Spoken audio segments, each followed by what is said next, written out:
Hey guys, thanks for joining in with me for another Penetrol Test Pour.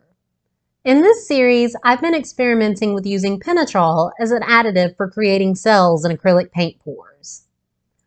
I've been testing out various pouring methods and medium mixes to see what kind of results we can get with this oil-based paint additive. I have two pours to share with you guys today, a spinning ring pour and a small flip cup with the leftovers.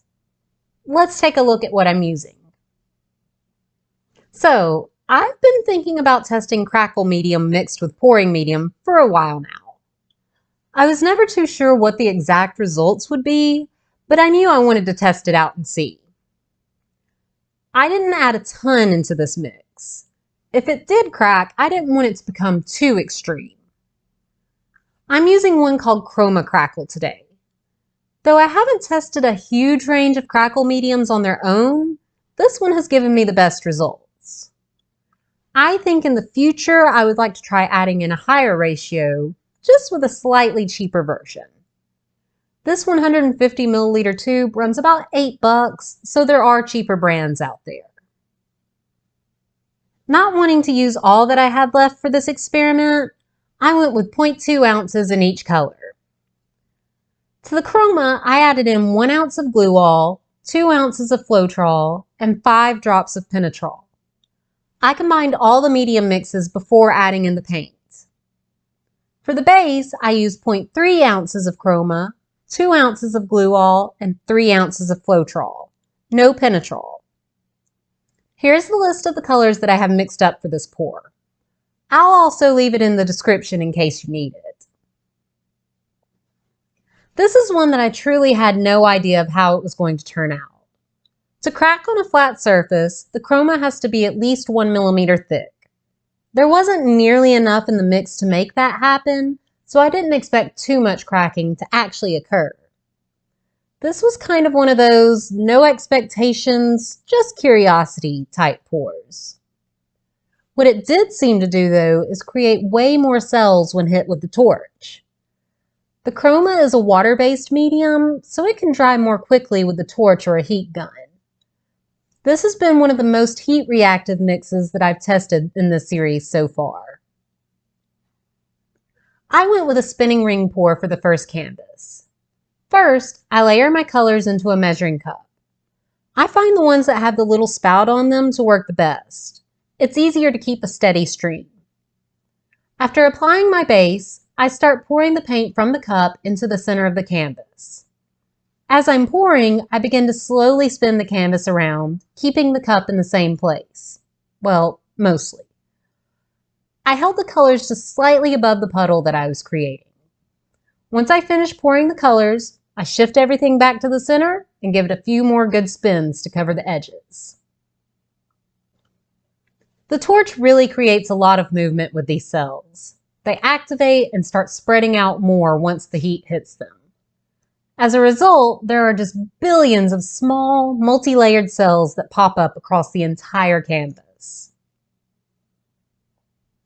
I had too much paint left over to just throw away and too little to do anything large with.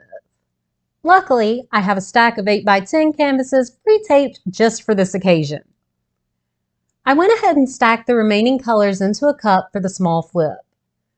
I then took a palette knife and swiped through in a couple of different directions to give the colors a little extra mix-up.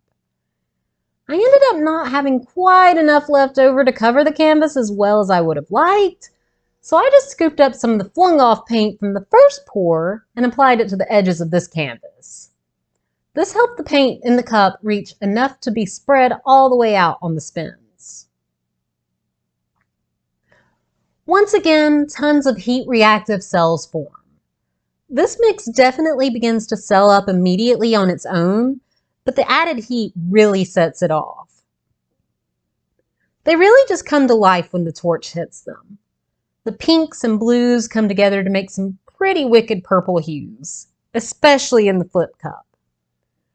The spinning ring pour is like a chaotic web of cells and odd ripples and strange blobby shapes. The flip cup reminds me of a nebula with thousands of tiny stars and galaxies being born. All in all, a pretty solid pouring medium mix. So, while I really enjoyed the result from this mix of mediums, I can't say that I would use it a lot. I may have to see if the Kroma actually made a difference here or not by mixing the same ratios of glue, Floetrol, and Penetrol to see if it had a similar effect. Just have to go get more glue first. Unless you're planning on mixing just a couple of colors for your pour, I don't think it's quite worth the extra cost of the medium. I used more than half of my tube for this pour. That's a decent extra cost to your supplies, especially if you're budget pouring. Once I grab more glue, I'll test the mix without the crackle added and see what happens. Well guys, these were the 9th and 10th pours of this series. We've tested all kinds of different medium mixes, ratios, and consistencies along the way.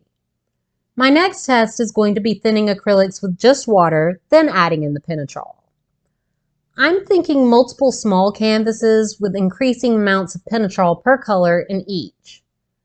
I believe we'll take it back to the original Floetrol cell activator experiments and use primary colors. Seems like a good way to finish up this series. Alright guys, that's going to be it from me today. Let me know which pour had the best results in the comments below. I hope you enjoy the rest of the video. See you next time. Bye!